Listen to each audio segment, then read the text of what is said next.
Hey, what's going You all on? right? Yeah, I don't think we're on Twitch tonight. I don't know what happened. Why aren't we on Twitch? Oh, Can I no add? Twitch bots? I don't know. That makes me mad. I So we're know. just on two of the three major networks, That's Facebook and lame. YouTube. Yeah. Oh well. I'll I'm get glad that we're done. back though. It's I'm good to glad be we're here. back. Yeah. We missed last week. We had the best of Twismo. You were doing some traveling.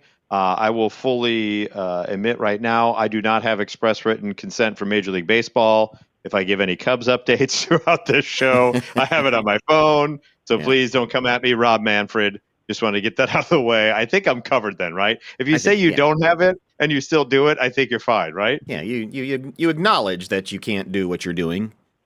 Right. Yeah, Exactly. I don't know So how I that think works. I'm in the clear. Who knows with today's society? Well, welcome to the show.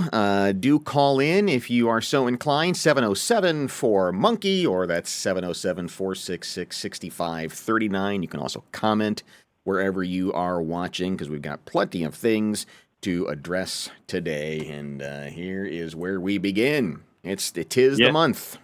it is. Well, right. Here's the thing. I almost feel like we're getting to this too late. Halloween starts earlier and earlier all the time. And like if you're waiting till now to buy your costume, you're almost stuck with all the lame ones, to be Yeah. quite honest with you. But here we are nonetheless. You still have a decent amount of time, right? You may have a party this weekend, next few weekends. Well, So I this is love how a. this is from I think Good this article House. from Good Housekeeping is good because it also shows you how to make these costumes. So if you can't go out and get them, you can make them.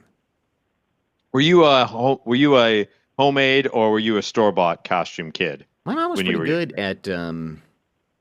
at making costumes for us. She always did that every year. And then, but man, the years that you go to the store, that's just torture. I mean, you're just looking at all those things, trying to figure out what's the most awesome thing you can be, Yeah, and then you're not it, and and if then you're you not are, it. you're like the Dollar Tree version of it. Yeah, If you try to do it at home, like oh, you're a Frankenstein monster. That's great. yeah, whoop de doo. So yes, Good Housekeeping is letting you know that these are the 10 Halloween costumes. They're going to be everywhere this upcoming Halloween season, and we have Elphaba and we have Glinda. Right? I'm, Yeah, I'm not I'm not well versed in my Wicked universe, but the second part of the movie is coming out in November. So everyone loves themselves some Wicked. So you're going to see a lot of those around when gosh, you go that to one's different been parts. well. When you think about it, too, any sort of Wizard of Oz costume, there's always been some Dorothys out there or some Wicked Witches or something. That is a perennial. They're always there. Would you say most scarecrows are a takeoff on the scarecrow from Wizard of Oz? Or is Probably. scarecrow just generically enough to just be a scarecrow and not actually connected to Wizard of Oz? Mm-hmm. But you're right. There's a lot of wizard for how long ago that movie was. There's still Yeah. always one or two that happen along the way. So yeah, I'm not shocked with Wicked coming out. Then of course with Wednesday being on Netflix here and just wrapping up its second season, the Addams Family. You're going to see a lot of Wednesday Addams showing up at your door. I know when Yeah. the first season came out, there was a ton of them. If you want to do a group family costume, you can be, Morticia, you can be Gomez, you could be Pugsley. You could cover yourself up and just have your hand out, and you could be That's a good thing. Just idea. do just cover the rest of you. Like throw a bed sheet out, like a black Right. bed sheet, And just be and the just your hand. hand is out there, and just you can be thing. Writing that down. Here's one that apparently is going to be huge with the kids, and it's not surprising. K-pop Demon Hunters. This show is on fire. This thing is everywhere. Kids are nuts for this thing. The movie has been number one at Netflix forever, and then at one Uh-huh. point, I think it had like 5 songs in the Billboard Top Yeah. 10 Yeah. from the soundtrack. It's just Ab- kids love it. Absolute juggernaut. Yeah, and so you're going to see. So if you're watching, we'll put this out as a quickie as well. Make a mental note of this because it's going to come to your door, Yes. and you're going to go. Who are you supposed? Now you know Now you you're know. one of the K-pop demon hunters. Right. Not, I don't know the names of each one of them individually, but they're a K-pop demon hunter there. If you just say that, you're yeah, you will not get egged. But if you say, "What the hell are you?" It's going to be a bad night. Right, and that's the thing. It's like I always feel cool. Like you get the cool points Hmm. if you know what they are. Because there's some kids who come to your door and they're an obscure character, and you know all night they've been called something else, Right. and they're just kind of bummed. And when you get it right, like their eyes light up, like finally some adult gets what I'm trying to be. Hmm. Good to see Superman back in action. Superman's never really gone out of Never really gone style away. a Yep. ton, but with the new James Gunn Superman, definitely more at the forefront than he has been in years past. That's for certain. And then you have Sabrina Carpenter as well as Olivia Rodrigo Yeah. are the two. And that makes sense because if you'll remember back in the early 2000s, how many girls did you know of a certain age that were either Britney Spears or Christina Aguilera when Yeah, they I guess went for that's true. I Halloween? was trying to think if I ever saw anybody do a very specific person like that, but they have such a recognizable look that you can't miss. Yeah, so it's like Spice Girls was the precursor, Oh right? yeah, Yeah, everyone dressed up like a Spice Girl, and then it was either you were Britney or you were Christina. Now you're either Sabrina or you're Olivia. I tried being Huey Lewis one year, but it didn't go over very well. Really? How did that go? How did you even pull off Huey Yeah. Lewis? Nobody Just knew the who I heart of was. rock and roll? Did you have four other just random guys back there with you? These are the news. They're with me. Yep. Lilo and Stitch Lilo and obviously Stitch are made back. a bunch of money. That's a pretty easy one too. I have my own Stitch hands and hat and stuff, so Lilo and Stitch pretty easy to do. Going to see them everywhere. This is the one from Weapons. This is like the horror movie of the year. Yeah. This is Gladys, and this is the big reveal at the end of the movie apparently. And I love Sorry how for it's the the same. spoiler.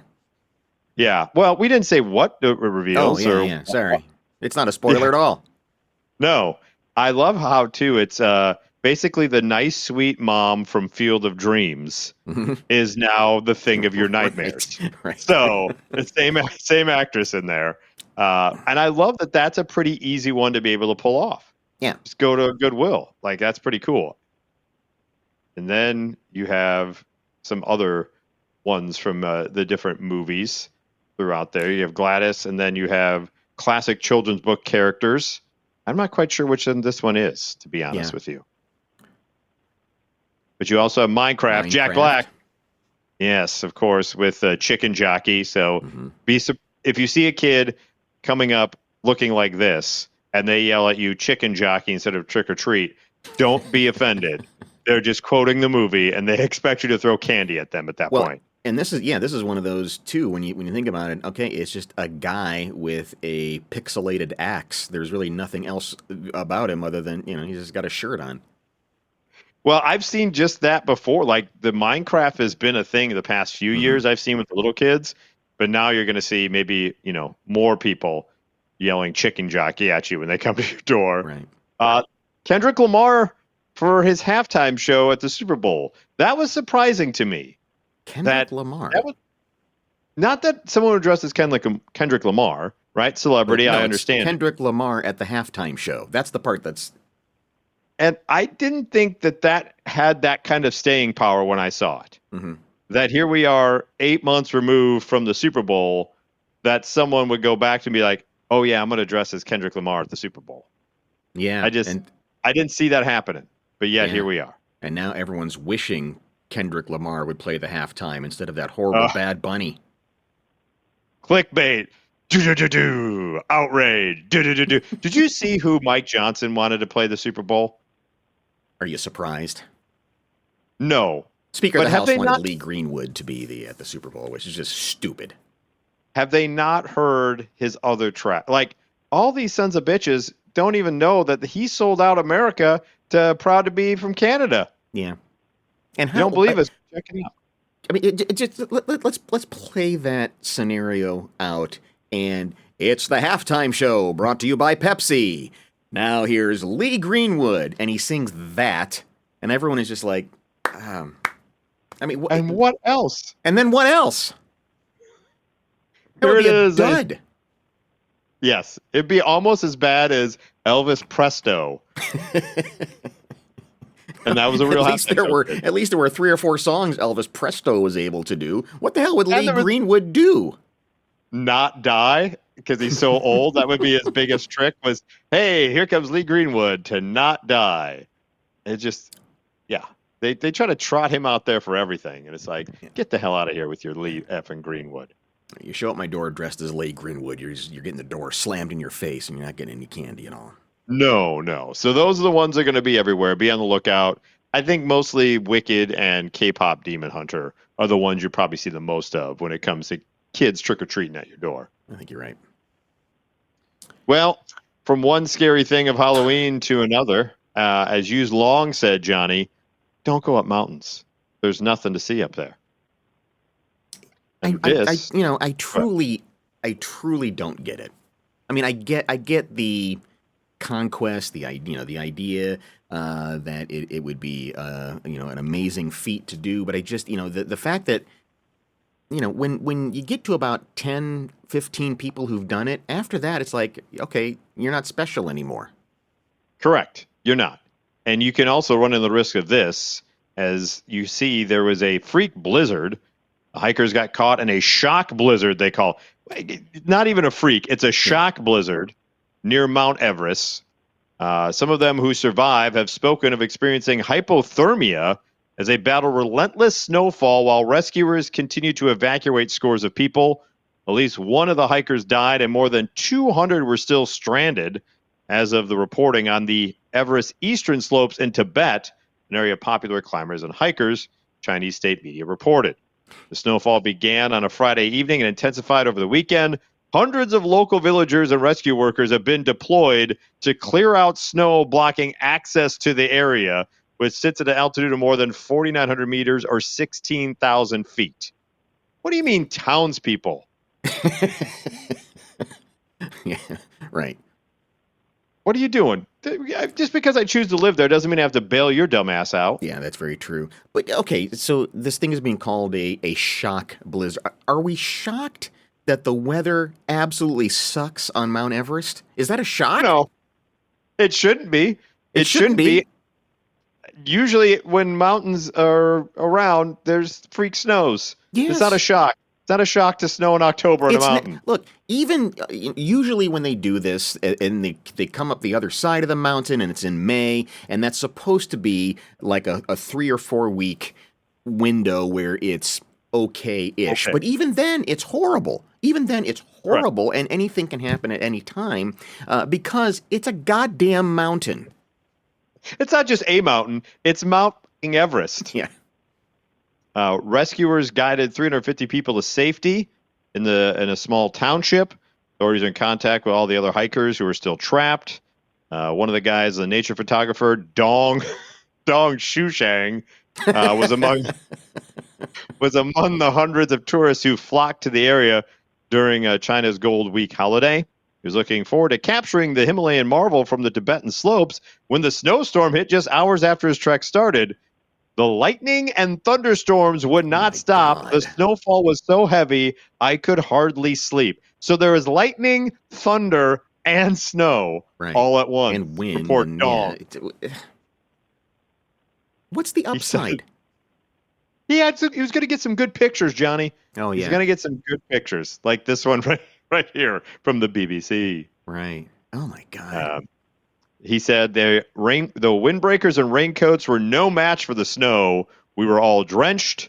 Several people in this group of 20 showed signs of hypothermia.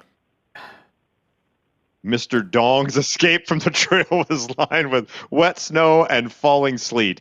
Everyone was moving slowly, Dong said. The route was very slippery. I kept falling because of the ice. Yeah. Yeah, it's a very slippery mountain. Correct. Dong, get it right, buddy. God bless. Another guy who is part of Mr. Dong's. I just want a shirt that said, "I'm with Mr. Dong." Right. They said the snow was about 1 meter deep when the group started their retreat on Sunday. All of us are experienced hikers, but this blizzard was still extremely difficult to deal with. I was lucky to get out. Yeah, I mean, is that the thrill? Is that you didn't die? Because that doesn't Yes. that's not a good reason. Correct. Not a great reason to do something of, hey, if I'm okay with this, if I survive, that's the thing. Because when you think about it, we all do that every day. Once a day, we Yeah. all don't die. And then there's Correct. a day when we do. Where we Everest ourselves. That's not a thrill. No, it's not. People are afraid of that. Yeah. A lot of people are scared crapless over it. Here's a woman who said her husband, who had been stuck in the snowstorm, was slowly descending from the mountain, but thick snow covered has made his retreat extremely difficult. They didn't sleep. Tents were collapsing. So it's not the greatest thing. So basically, as Johnny has stated before, don't. There's no reason to do it. Oh, thank you, Doc. There you go. Yes, thank you very much, Doc. Yes. If Mike wasn't making enough juvenile jokes about the poor man's name, you've now taken it to a new level. We appreciate you. Dong filled that gap in between the mountains. See, had to go one more before we move on to the next story. All right. We got a survey here, some research that has been done of the Americans' favorite and least favorite accents, and this is an intriguing list here, and kind of surprised the way it popped. Hang on, I'm sorry. This whole thing is just. That's okay. No, it's not okay. I have a feeling I know which ones they don't like. Yeah. And I'm a little afraid we might get canceled with the list. But nonetheless, please proceed. Yeah. Let's just look at the ones that they like the most, and we'll go there. Okay, so the most attractive accents, according to Americans, number one is Australian, which is interesting. It's not I don't know. Does that still go back to Crocodile Dundee? Because like my mom was all like, her Down Under was just all over that guy. Or Crocodile Dundee. Is it going to be like this for the rest of the show? Are you and Doc going to just do this? I can step aside if No. I just had to get that one out of the way. I don't know. Scottish, is it Crocodile Hunter? Maybe everybody had a crush on him. Yeah. Scottish at 2 is interesting to me. Mm-hmm. But to be honest with you, the difference between Scottish, Irish, and Welsh are a little difficult for me. There's subtle nuances. Yeah. But I don't know if I were to hear someone talking would be like, "Oh, I love your Welsh accent." Yeah. I mean, they're all really closely related, and really anything Northern England, Liverpool and Blackpool in that area starts to sound pretty Irish. Yeah. London is the proper sounding. Like the way the king talks. Mm-hmm. The King's English, as it were. French, Italian, Welsh. Here's the thing about French, right? I know it's a language of love, but it all comes out just snarky. So they're like, even when they're trying to be complimentary, it just comes off as snarky. It's all down here too. It's all all in the jowls. That's what French sounds like. There, I just passed on Duolingo. Ding, I won. What's Brummie? I may be ignorant. Yeah, Brummie is Birmingham, England. Birmingham. Oh, okay. Gotcha. And here's a clip actually of, because I didn't know either, so I had to look up exactly what it is. It's Ozzy Osbourne is from Birmingham. Oh, okay, gotcha. So it's Marblemouth. As a player. All right, so we've got player. I love that. The whole nation, just coming together. We've also got together. I like it. I'll do that for you, all right? I promise. But remember, I've got to score though. Remember. See that's attractive though. That's also it's also It is. When you look at it at that list and you kind of go through, I guess it makes sense. Australia is number 1. I guess. I mean, again, nothing against Australian, but it's I don't think of going, wow, what an attractive accent. It's an interesting accent. Yes. Yeah. Right. Well, here's the one. It also there's New Zealand, there's Australian, And then sometimes South African is very similar, which is weird. There's been Closely times related. when I'm like, yeah, where I'm just like, I think they're Australian. Like, I'm actually from South Africa. I'm like, oh, interesting. Well, check out the ones that Americans hate the most. We begin with New York. Oh, we hate ourselves the most. Yeah. New York, Boston, American Midwestern. So what are they calling American Midwestern? Because there's a subgenre there of like, you have Minnesotan, you Yeah. got Michigan, you got Chicago, you got Wisconsin. Like, there's different subsets of American Midwestern.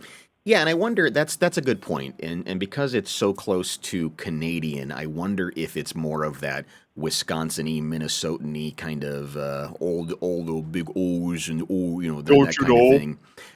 Yeah, because going to the automobile. Yeah, because classically, Midwestern has always been sort of the generic sound that broadcasters have always been told, this is how you want to sound. It's relatable to everybody. So I have Straight to out of assume, Nebraska. Yeah, right. I got to assume that because it's so close to Canadian, that when they say American Midwestern, they're thinking like the Upper Midwest. Yes, I would imagine so. Or Chicago. Polish Way the hell up sausage. there. Yeah. Yeah. Sausage, Platschkes, those things. Good to see German on the list. That's a rough one to listen to, man. Yeah. They always sound angry. Yeah, they I do. feel bad. And the thing is, I think they always are angry. That's the point, I think. Yeah. Because even around the holidays, right? Because my family had Austrian and German on one side. And when my great aunt would say Merry Christmas, Freiliche Weihnachten, I immediately would flinch. Yeah. Because I was you're in like, trouble. what? Right, exactly. She'd be like, "Oh, Freiliche Weihnachten." I'm like, what the hell did I do? Don't punch me. Okay. No, that's just Merry Christmas. Oh, okay. You put a pickle on a tree. It's like, oh, awesome. That's great. Love all that. And then Yorkshire, I guess I don't know if I would be able to identify it if I heard it.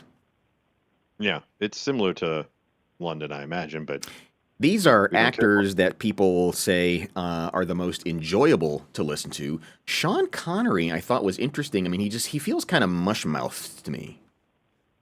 He is at times. But why is Matthew McConaughey up there? Yeah, I don't know why. That's not an accent, is it? I mean, it is. It's that rural Texas kind of slow, slogging kind of a sound, I think, I guess.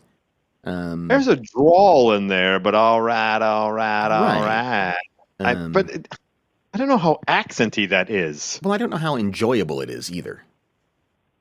No, it's not for me. Spectacular actor, and he kind of tamps it down when he's in a dramatic role. But man, he plays it up when he's outside. But when you're just talking to the guy, it's really is. I mean, he is down there in Texas, and this is what he talks like. What's Brad Pitt's accent? I don't know. Is he Midwestern? I guess. No. I think he just. I can't place an accent in there. I can't even. Even Idris Elba, I'm having trouble. He's got a little bit of English. There's a little. There's a hint of English to him. Obviously, we know Sean Connery, Liam Neeson, Benedict Cumberbatch, Michael Caine. Yeah. Good to see Michael Caine still there. What is Jennifer Coolidge's accent besides just being weird? Yeah, it's a very odd accent. I don't even know what to. And then the actors that we say are the hardest to understand. Unsurprisingly, we begin with Arnold Schwarzenegger.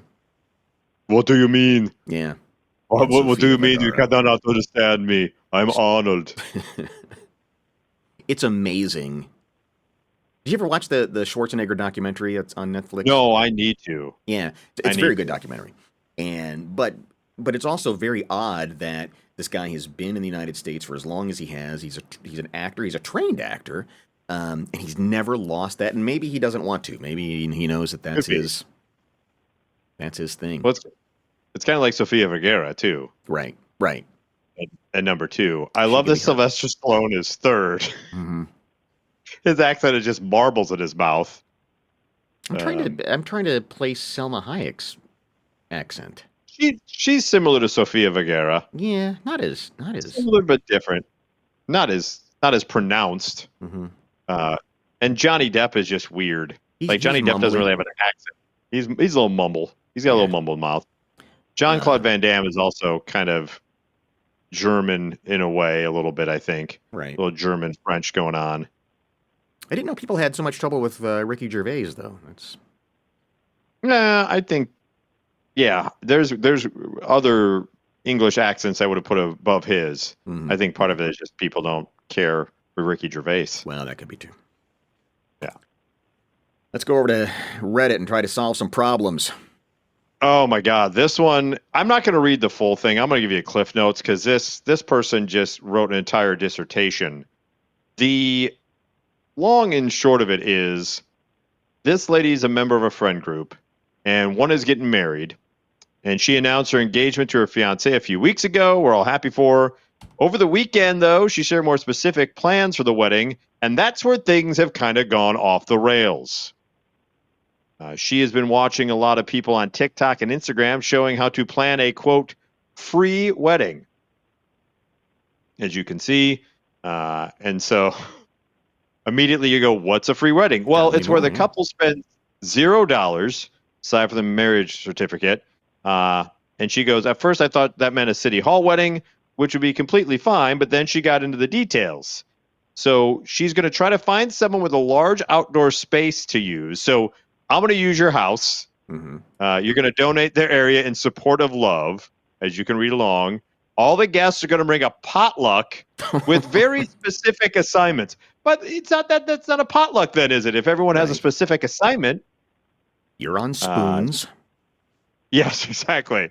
Then a friend will officiate. Now, I've done that for some friends. That doesn't bother me as much, and I've done it for free. And then you want a friend for photography, a friend to save the dates and the invites. Family's going to do the flowers. What the hell? Wow. Then you have a friend who's going to be the DJ.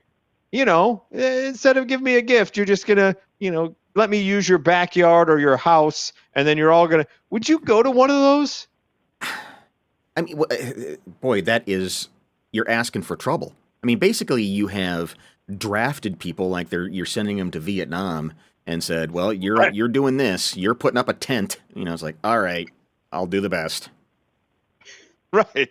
Well, and I understand that going to a wedding sometimes can be pricey if you have to travel, especially if you're the wedding party. So you could possibly save some money, but it still seems like an awful lot of work. Right. No gifts. We just want your labor. We just want your labor and your house and your trade. We want you to do all that stuff for us. She then said she wanted this person who's writing to make the cake, sent me some pictures for inspiration. They were ridiculously elaborate, talking multi-tier font. Like, you can't just ask a rando that to make that. Like, no. And she insists, this is going to be fun. It's going to be taking a village.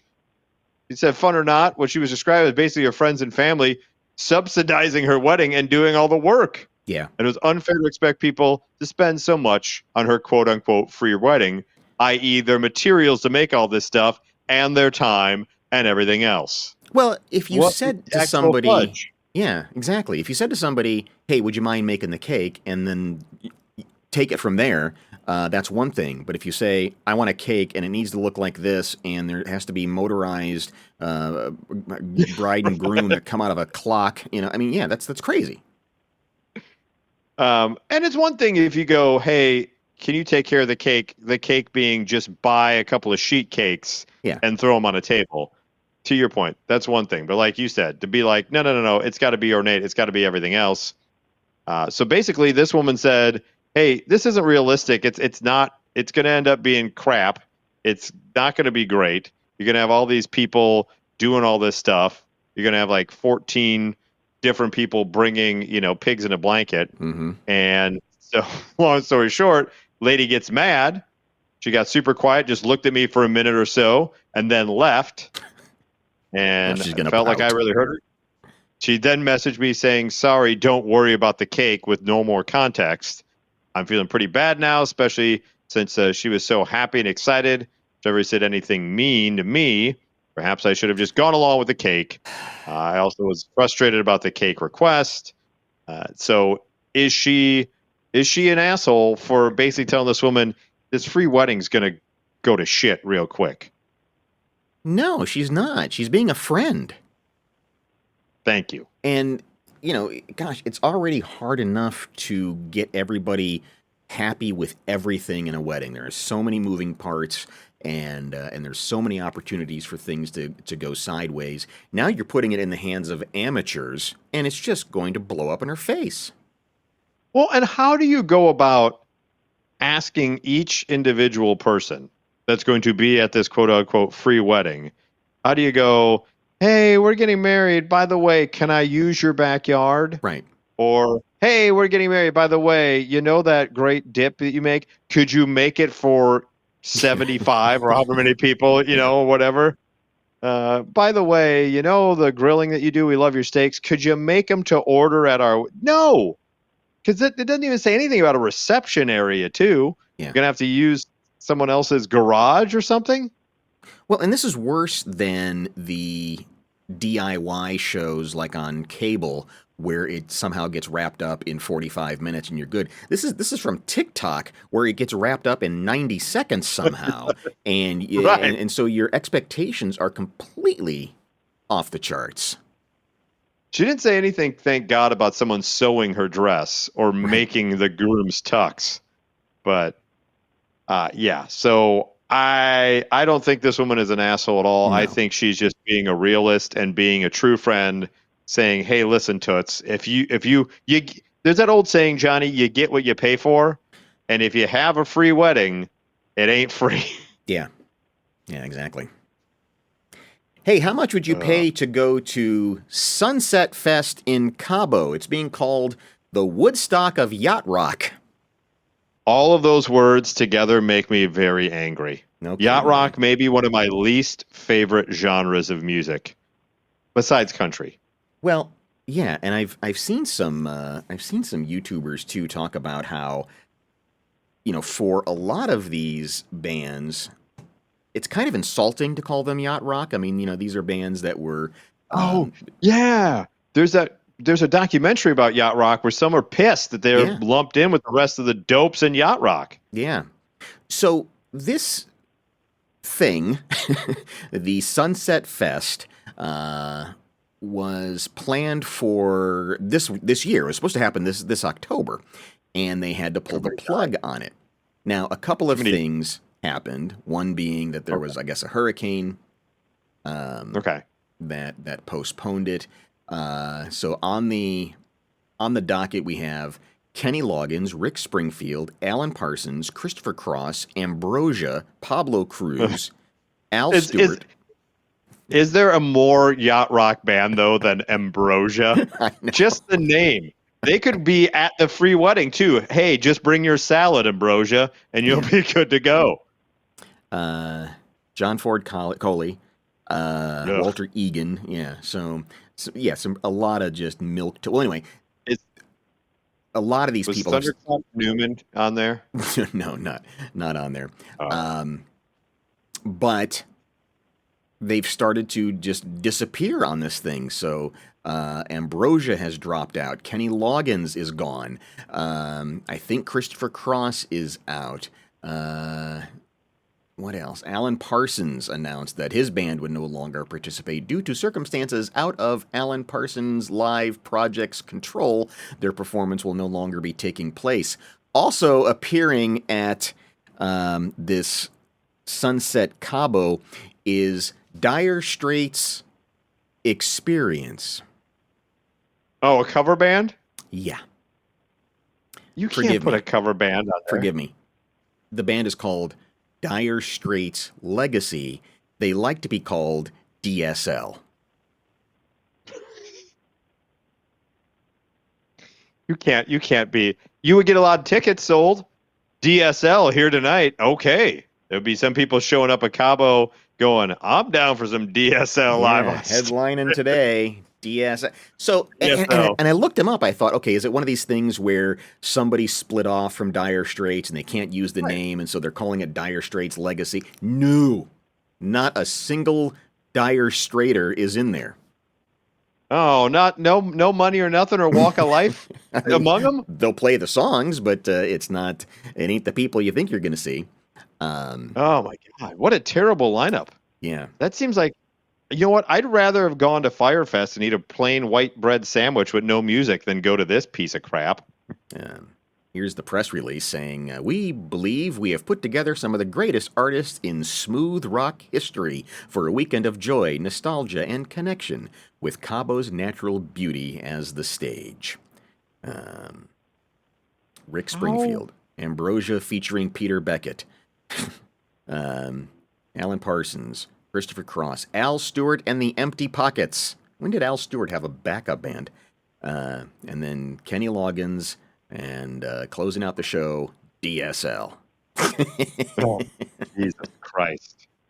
That seems like the worst. Like, if you wanted a nap or if you wanted to off yourself, you'd go there. That's the kind of sounds you would listen to when you decide that you've given up on the world. You just go to the Yacht Rock. So on their official website now, it is said they've rescheduled it for next spring, and they are promising acts of equal or better stature than the ones that you paid tickets for. Yeah, that's not difficult. Who's going to determine that? What's that? Who's going to determine whether the band is of equal stature? I think you can tell, right? You could probably tell. Is America still around? Oh God, I would say that's an upgrade from Ambrosia, right? I don't know. I mean, Bread seems or Steely Dan. They all seem to fit right in there. See, but okay, there's a great example of a band that rightfully is offended to be put into that category. Steely Dan. Who? Oh, Steely Dan? Yeah. I thought you meant Bread. No. Bread. No, Steely Dan. Yeah, I mean, that's an accomplished bunch of musicians with a pretty wide breadth of music, and to be lumped in with Christopher Cross. Chris Cross. Yeah, I mean, God, I don't know, man. I don't know if I'd call. I'd have to. I was gonna say I don't know if I call Kenny Loggins yacht rock, but he kind of is. Like, Danger Zone isn't really that thumping. I'm sorry, Top Gun fans. No, but he also had Caddyshack and Footloose. Is that yacht rock? Well, that's what I mean. It's not like you would sit there on the beach popping a Corona with your eyes closed, enjoying the sunshine, and then Footloose comes on. That doesn't fit. I don't know. This whole thing is goofed up. It is. But if they can pull Looking Glass, I'm there. Oh yeah, there you go. There you go. Looking Glass fits. If they can get Brandy, you're a fine girl. I am there wholeheartedly. Well, we go from yacht rock to Taco Bell. This group of dudes, I give them credit. All right, this group of friends do a Taco Bell Ultramarathon. This is out of Denver, and these individuals, it's a 50K. Mm-hmm. So you're running an ultramarathon, but here is the gist of it. There are 10 Taco Bells along this race route. You have to eat at 9 of them while you're running a 50K? In order to actually to complete it, you have to not only run your 50K, but eat at 9 of the 10 Taco Bells. All right? There's more, though. This is the 8th such competition that they've done. This is the 8th year in a row that these groups, and you can sign up if you want. It's Taco Bell 50K if you want to go out to Denver area and run with these dopes and eat 9 out of 10 Taco Bells. Some of the rules include, Johnny, here we go. Ready? Mm-hmm. By the 4th stop, so by your 4th stop of the 9 Taco Bells, all entrants must have consumed at least one Burrito Supreme I take that back.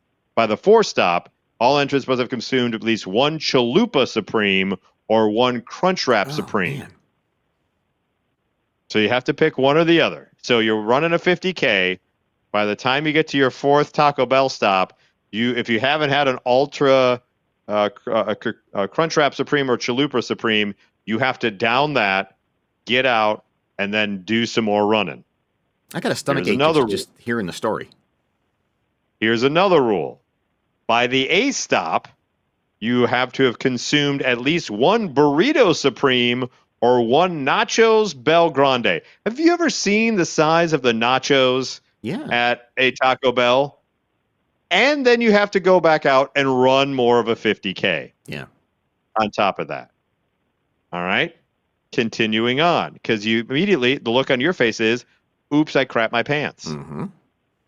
But guess what?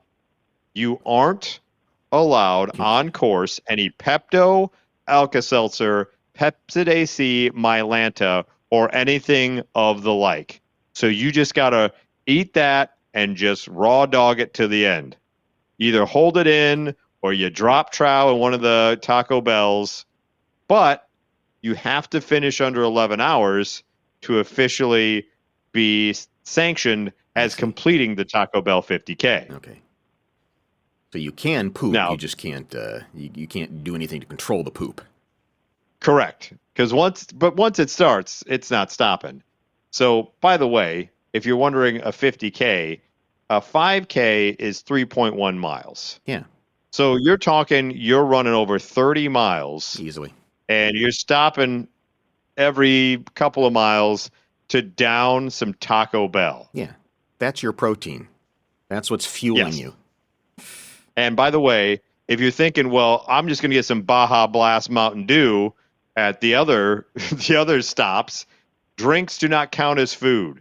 You have to consume some type of food. You also have to keep all your receipts and all your wrappers to confirm that you, in fact, did eat the food and were, by each stop, consume the correct thing at each stop along the way. Finally, additional rules may be added, amended, or changed to promote the intent of this run, which is to do something completely stupid, is what they say is the whole point of this. How miserable would you feel? I mean, there's no way that you would have that. This is also like climbing Mount Everest. There's no upside here. I will give you a brief comparison. Okay. That nowhere near is as physically enduring endurance testing as that Taco Bell 50K.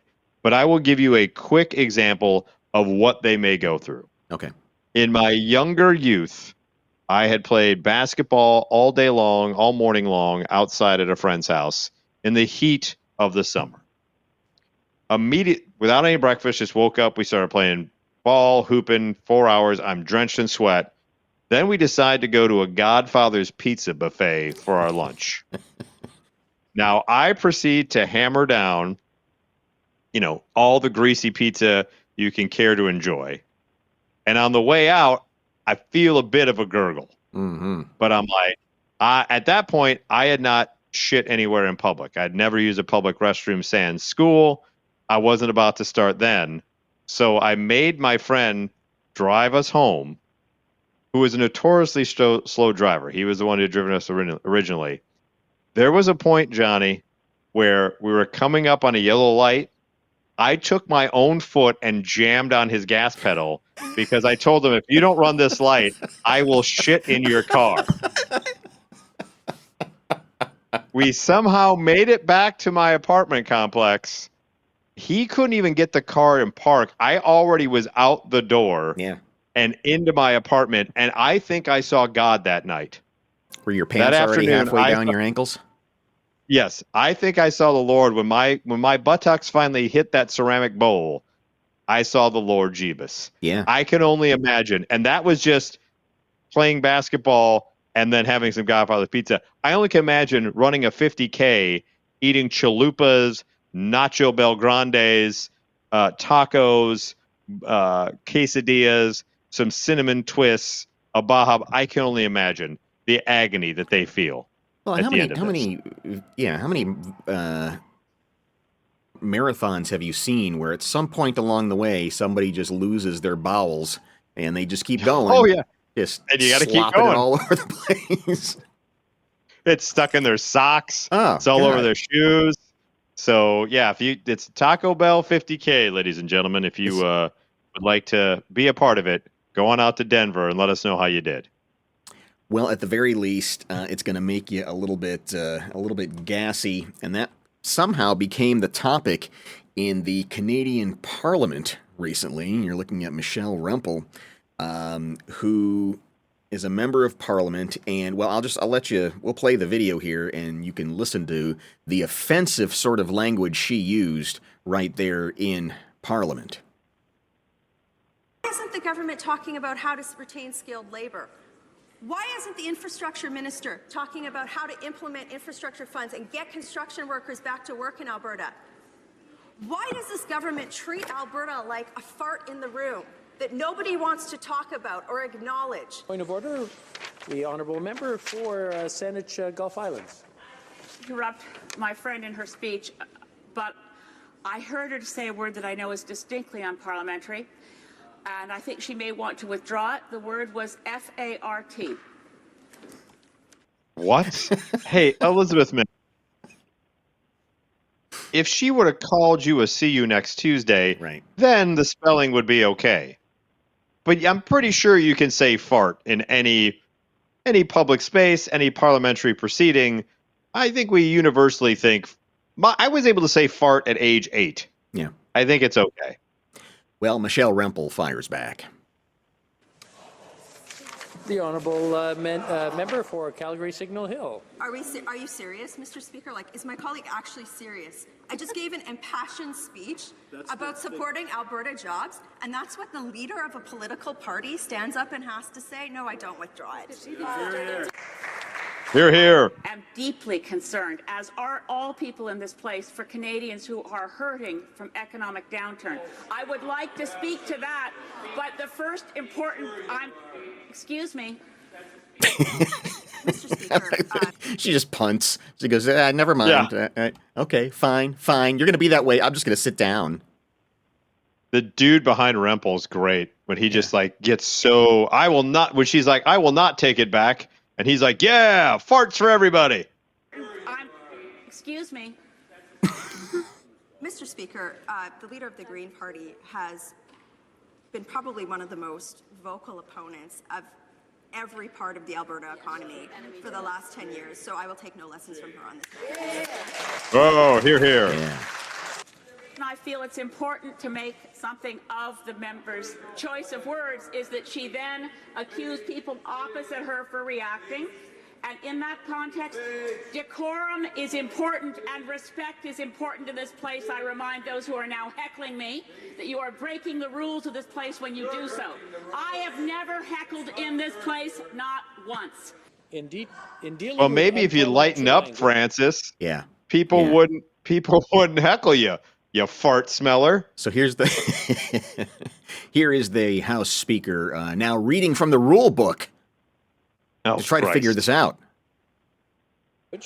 the Speaker takes into account the tone, manner, and intention of the member speaking, the person whom the words are directed, and it goes on. What I'm going to say is that sometimes in this chamber, passion takes over and it gets kind of heated, and sometimes we say things out of order or things that may not be parliamentary. Especially if we begin farting, it gets very heated. The honourable member said a couple of things that were bordering, but it's up to her to decide whether they were unparliamentary. Someone took offence. I will take it under advisement, bring it back to the table, and we'll go from there. Go from there where? Where do you go from there? So that son of a bitch, by the way, that just goes to show how much better Canada is in conflict than we are. And also that's the biggest thing coming out of Canada is fart, not someone firing off truce on the toilet at 3 a.m. about people being arrested. But so they're going to have to go, they're going to have a meeting, an advisory meeting where they have to sit around a table and discuss whether fart was unparliamentary or not. Think about that for a moment. They're going to have to take the time out of the government proceedings to then have a meeting to go, can she say fart or not on the floor of Parliament? Right. And then what's the punishment? Get the fart. Probably having to smell a fart. I guess so. Get the fart out of here with that. I would like Come to on. see, yeah, I want to see her look into the camera and apologize. I am deeply sorry for any offense that was taken by my use of the word fart. It's always funny, too. In any context, fart is funny. It is. It's just one of those words, isn't it? The first time I was able to say it, I'm like, I'm an adult. I can say fart now. Yeah? You felt pretty good about that? I did. It was all pass gas. And then when it becomes fart, you're like, I don't use pass gas anymore. It's fart. Let it rip. Speaking of which, this guy, world record holder, baby. What? Yeah, it's the world record for the longest fart, Johnny. What does it take to have the world record for the longest fart? This was 43 seconds, I believe, from what I understand. From first squeak to last, it was 43 seconds.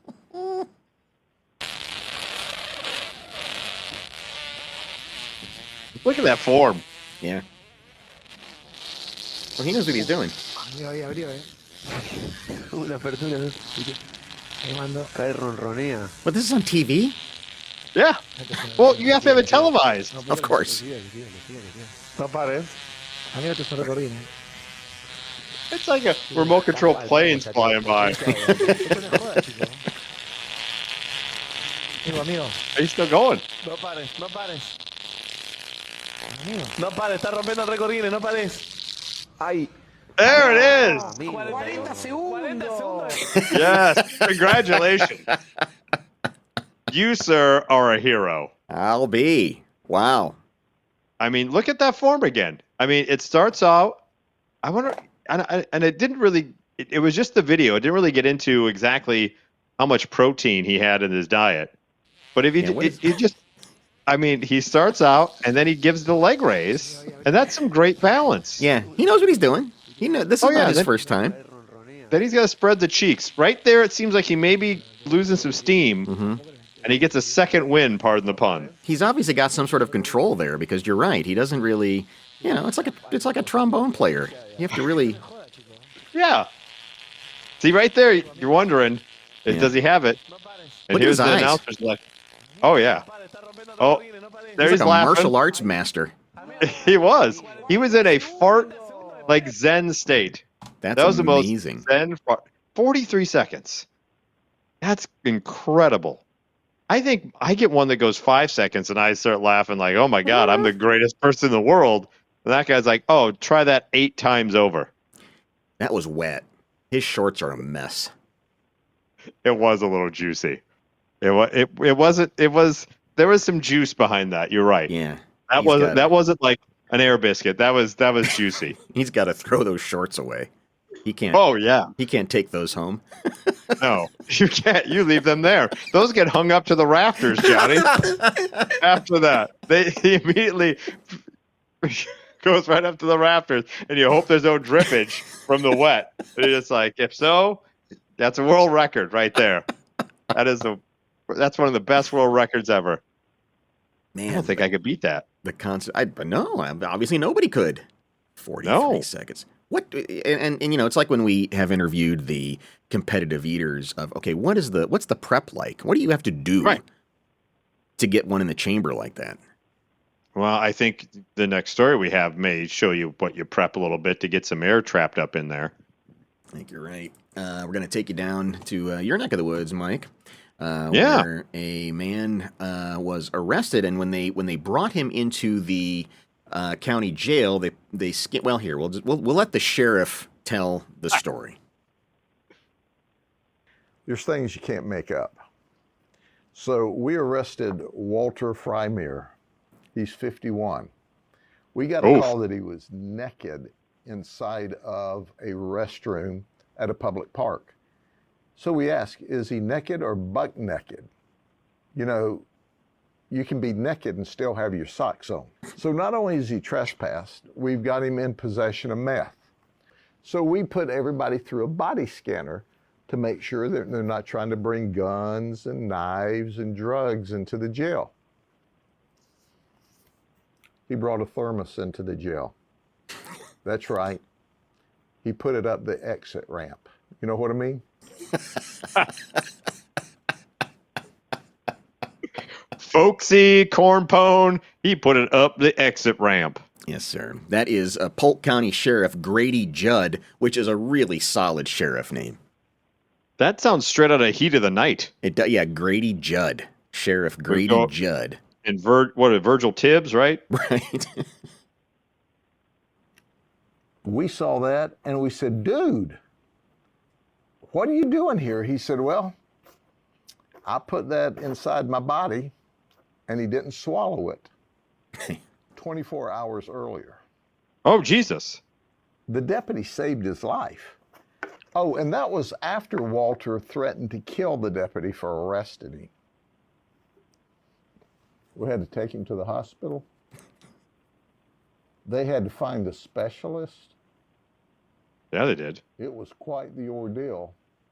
But he's thermaless in the county jail. He's thermaless.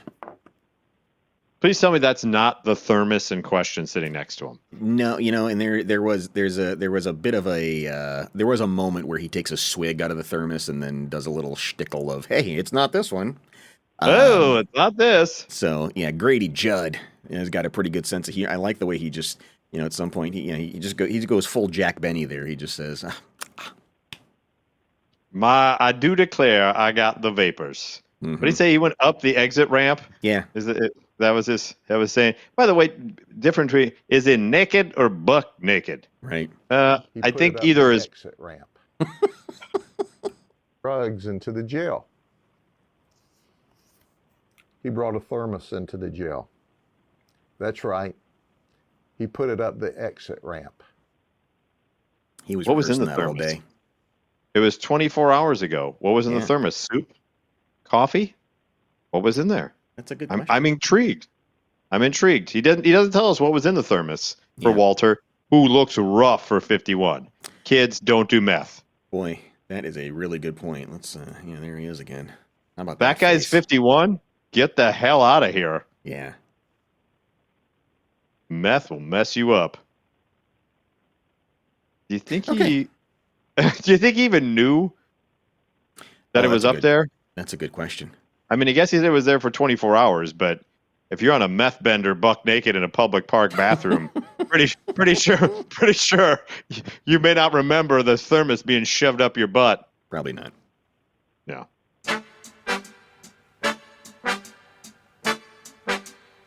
It's time for This Week in Slow-Mo.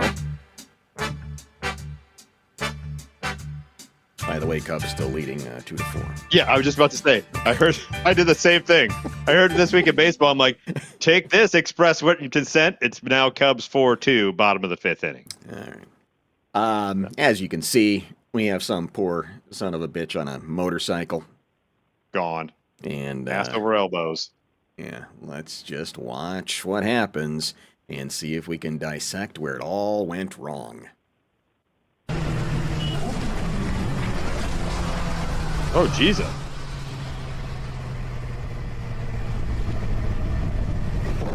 Oh, I did not see that last part coming. Wow, that motorcycle was really mad at all three of those guys. That was an M. Night Shyamalan twist at the end. I thought that guy was stopping to look back for help, and then he gets wiped out by it. Just decided to take matters into his own hands. There's a poor guy hopping across the street. He's hurting, but I think he's okay. I know it's Halloween season. Is this Christine, the remake? That's what it looks like. It looks like it's just decided I'm going to take out all three of these guys. So you've got the guy in the lead who he's not watching where he's going, and while he's doing that, the guy behind him hits him. Yeah. His front wheel against his back wheel. They both go down. And then the leader pulls over to the side. You know what? No. All three of you must go. Let's make it a hat trick.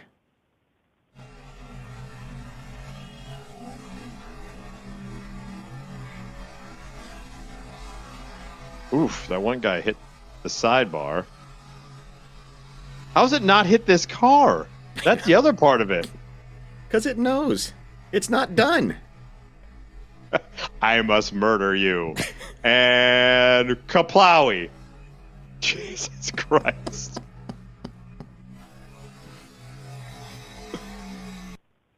Where are we getting the camera angle from? Was it like on the front of that particular motorcycle? Yeah, it's one of those 360 cameras, so GoPros? it's actually Oh, filming okay, all gotcha. around. Gotcha. So they're able to see all of it, which is great for us. Yes.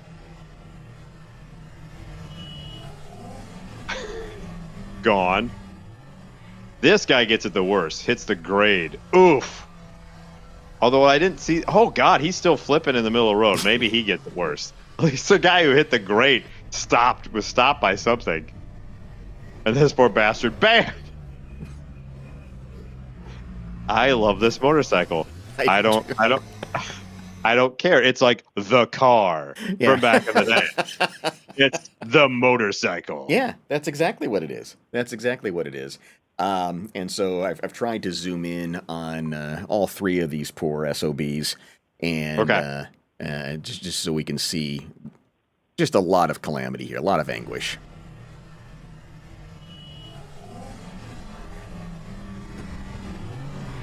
So here's guy number one. Oh, okay. Oh, flip one, flip two. No, halfway flipped. This poor bastard just wham right against that metal girder there. And then finally, da-da-da-da, bam! Right on his ass. Oof. Wow. Yeah, I know. And so it's what is somewhat funny. You know, it's that age-old thing. Of course, you always want to, keep an extra eye out when there's motorcycles on the road. There's, it's not easy out there for. But at the same time, when you got idiots horsing around, you go, Right. well. Yeah, when you're out there pulling the Rough Rider stuff from the music video, right, then I don't feel as bad for you. Yeah, what I think is amazing is, okay, so these two go down first. Right. Down. Yeah, the motorcycle looks like it looks like it hits the guardrail, doesn't it? Yes. And I think that's and what it causes. stays. Yeah, and then it stays upright. You're right. I think that recalibrated it. Did you ever do that when you were a kid? A ghost bike, the Ghost Man, where you just get your bike going and you just let it go. You ever do that? No, I wasn't much of a bicycle kid. Oh, Once right. I learned how to skateboard, I just used my skateboard to get places. I had no use for a bike. That's how we entertained ourselves, kids. We would just push our bikes and watch them go down the hill. Look at the Ghost Man go! So this thing is off, and what's so pathetic is, he's genuinely concerned. He's looking over his shoulder like, oh, my buddies went down. I better stop and see if I can help them. Surely nothing will happen to me. Wham! And he pulled over, pulled off a good way. It's not like he was just like right in the middle. He did. He went over the right. shoulder. He did everything right and still got screwed. By motorcycle. This Halloween, it's coming for you. Wow! And I love how this car in the middle doesn't give two shits. Well, they just how'd you like driving. to be that car? Yeah, I would probably have shit my pants, but they don't really slow down, and then wham. I guess they did slow down back there. Yeah, and if we watch it in full speed, it's hard to tell exactly how fast they're going. I don't think they're going too fast because the guy in the lead, he slowed down pretty quickly. Yeah, he did. And pulled over pretty quickly. So I don't think it was as chaotic. I still wouldn't like to be the guy flipping over and falling on the street, but no. I'm coming for you, you son of a bitch. Bam!